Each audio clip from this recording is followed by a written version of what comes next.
नमस्कार दोस्तों, आज मैं आपके समक्ष इस वीडियो के माध्यम से एक ऐसी समस्या को, एक ऐसे विषय को के बारे में चर्चा कर रही हूँ और उसके एक बहुत ही अचूक समाधान के साथ प्रस्तुत हुई हूँ।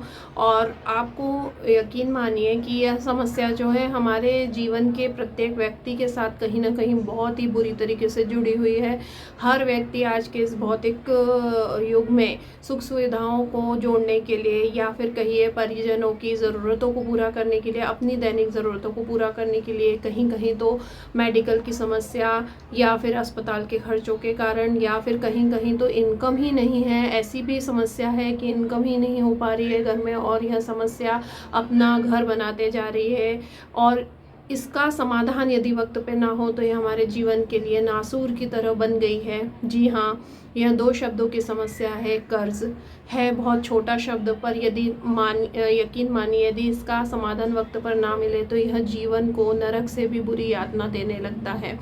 जी हाँ, इस समस्या से के समाधान के लिए हम ऐसा क्या कर सकते हैं कि एक सामान्य नौकरी पेशा व्यक्ति जिसकी की आय एक सीमित आय का, जिसके पास साधन है, या फिर एक छोटा सा बिजनेस करने वाला व्यक्ति जिसका आय का एक लिमिटेड स्रोत है, या फिर आप कहिए कि ऐसे भी व्यक्ति हैं जिनके पास इनकम की लाख कोशिशें करने के बावजूद भी कोई व्यवस्था नहीं हो पा रही है, पढ़े लिखे हैं पर नौकरी नहीं मिल पा रही है, बिजनेस नहीं सेट हो पा रहा है।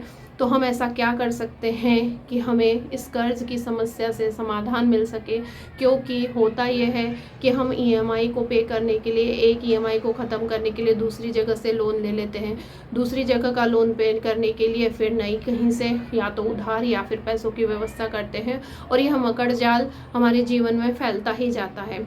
यकीन मानिए हर एक व्यक्ति, मैं ऐसे बहुत लोगों को जानती हूँ, हर एक व्यक्ति भौतिक सुखों के लिए या फिर फिजूल खर्ची के कारण कर्जे के बोझ में नहीं दबा हुआ है। आज की ज़रूरतों को पूरा करने के लिए, चाहे वो स्कूल की फ़ीस हो, चाहे अस्पताल का खर्चा हो, या फिर अपनी दैनिक ज़रूरतों को पूरा करने के लिए कहीं ना कहीं या फिर पैसे भी हैं तो हमने कहीं घर खरीद लिया है या कहीं कुछ और व्यवस्था कर ली है, तो हम ईएमआई या लोन के बोझ में दबे ही हुए हैं।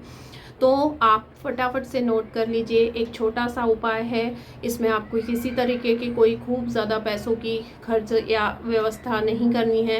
आपको हर पूर्णिमा को यह उपाय करना है।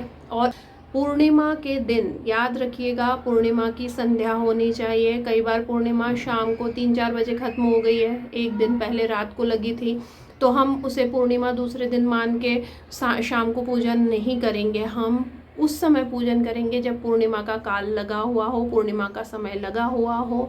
हमें संध्या में सूर्यास्त के पश्चात काल भैरव के मंदिर में जाके सिंदूर और चमेली का तेल बाबा काल भैरव के चरणों में अर्पित कर देना है। यकीन मानिए, उनसे अपनी समस्या का समाधान मांगिए, उनको अपनी समस्या बताइए। 1 से 2 पूर्णिमा के पूर्ण होते होते आपको कर्ज की समस्या से छुटकारा मिलने का रास्ता खुल जाएगा। आपकी 5 पूर्णिमा पूरी होते होते आपका कर्ज, मुझे तो जहाँ तक मैंने अपने अनुभव के आधार पे आपको बता रही हूँ कि हाँ, आपका कर्ज की समस्या का समाधान चमत्कारिक रूप से हो जाएगा। और आप जितने समय तक ये कर सकते हैं करते रहिए। जीवन में अपने सुखों को बनाए रखने के लिए भी आप इसे आगे कंटिन्यू कर सकते हैं। तो मिलते हैं नए वीडियो के साथ। नमस्कार।